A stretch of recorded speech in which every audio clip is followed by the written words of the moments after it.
because finally Mike Check has returned to NHL Network. It's time to talk about some analytics with our analytics expert, Mike Kelly. Mike, a pleasure to have you back. I missed you. I missed this segment. All jokes aside, I need this segment in my life. So let's start with the American, Patty Kane. My goodness, he is having himself a month and a season. And because of it, the Hawks are in the conversation, the playoff conversation. Where does Patrick Kane rank on your MVP list today? Ooh, that's a good one. He's right up there. He might be number one the way he's going. And I love what he's been doing so far this season. Like, we talk about all the young stars in the game, and there's so many of them. Patty Kane's just ticking along in his early 30s, buzzing around the ice. Take a look at what he did in February. He had more points than anybody. Still that elite skater, puck mover. Zone exits and entries are phenomenal. He's shooting the puck a ton, getting pucks to his teammates in the slot. All those things that contribute to great offensive success. Still one of the best in the world. Patty Kane doing his thing. And, you know, when I watch this guy, he just scored his 400th goal. It's so much fun watching him.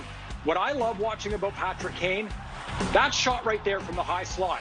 One of the best in the world at burying those shots. We don't talk about his shot a ton because he's such a great playmaker.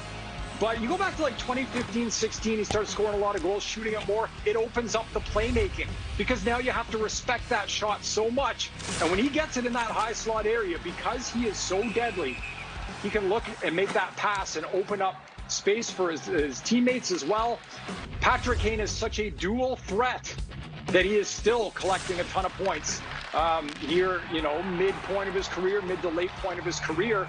And because the Hawks are having success this season, when a lot of people didn't think that they would, yeah, he's absolutely right in the mix for the Hart Trophy because he can still do this. The backhand spinorama goal.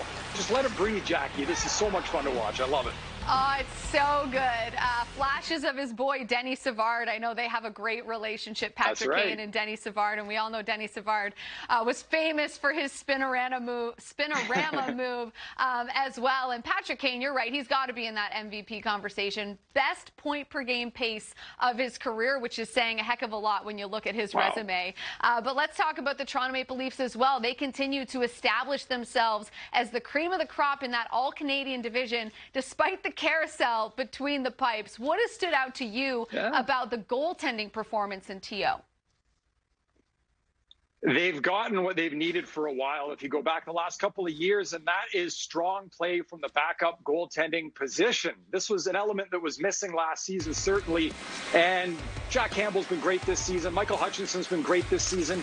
The team's been good defensively. You know, a lot of people are focusing on the team defense that the Maple Leafs have played this season as being very good, which it is, but the team defense, I think, was better than most people thought last season. They did not get good goaltending at the backup position last season.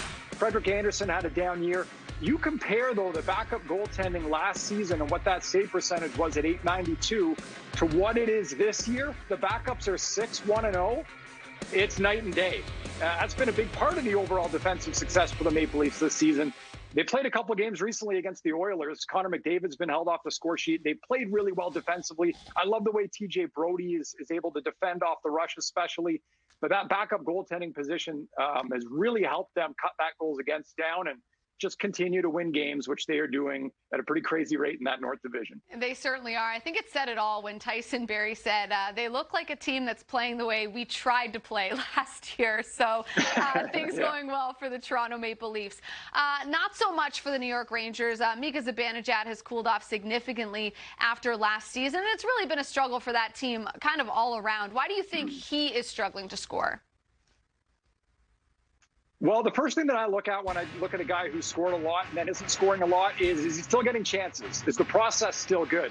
And this actually gives us a great apples-to-apples comparison, if we can leave this graphic up for a few seconds, because he played 57 games last season, and he's on pace to play 56 this year. Look at the scoring chances. They've been cut in half. You look at where he produced so many goals last season with that speed off the rush, his chances have been cut by almost 75%. And the process, that's the expected goals, what we expect at 5-on-5 here from Mika Zibanejad. 11.4 last season, down to 2.7 this season. So the chances are way down. Now, why are the chances down? Well, when I look at how the Rangers created a lot of really good offense, especially for Zibanejad last year. It was the regroups and the quick ups and the breakout, which was so good, where they could go back, hang back with the puck, snap it up ice, create a 2-on-1, a 3-on-2, a good rush chance. And also Zibanejad on plays like this, where he pressures the defenseman at the point, creates a turnover to create a breakaway. He had a few of these last season. So for me, it's two parts with Zibanejad. Number one, it's the rush offense is down. Well, why is it down? He's not moving his legs quite as much. He's not getting those chances. But I also look at the team overall, and you think about the defensemen that they've been without, with Trouba being injured, with Brady Shea being gone, Tony Giangelo being gone. Some significant players that really helped that transition game of the New York Rangers. And I think Zibanejad suffers a little bit because that element is not what it used to be. So you put it all together, Mika Zibanejad at 5-on-5, he's got no goals so far this season. I expected a dip. I didn't expect it like this. The process is not good. He's got to get back to trying to create those chances, and that's a team thing also. Yeah, tough go for Mika right now. Hopefully he can rediscover his game here over the next couple of weeks. Before I let you go, Mike, because it's the first time we've chatted on camera this season, team to beat in the NHL right now, based on what you've seen, is? That's got to be Toronto in the North Division. I mean, nobody can seem to do it the way that they're going. But if you want to go outside that division, because people talk about it, right? They say, oh, it's not the best division. Yeah. And, you know, the Leafs, they're not having to play Boston or Tampa. But if you go outside of that, you know, I love the way Vegas is playing, obviously. And Colorado, team that I don't think the record really matches how good they are. I think they're going to keep buzzing along and be a tough out, too. All right, I love it. But we know up in Canada, it's all about that North Division, regardless of if it's the easiest or, well, it's not the toughest division in the league. So I'll just leave it at that. But, Mike, always a pleasure to hang out and chat. Hopefully I'll see you next Wednesday. All right, sounds good. Have fun.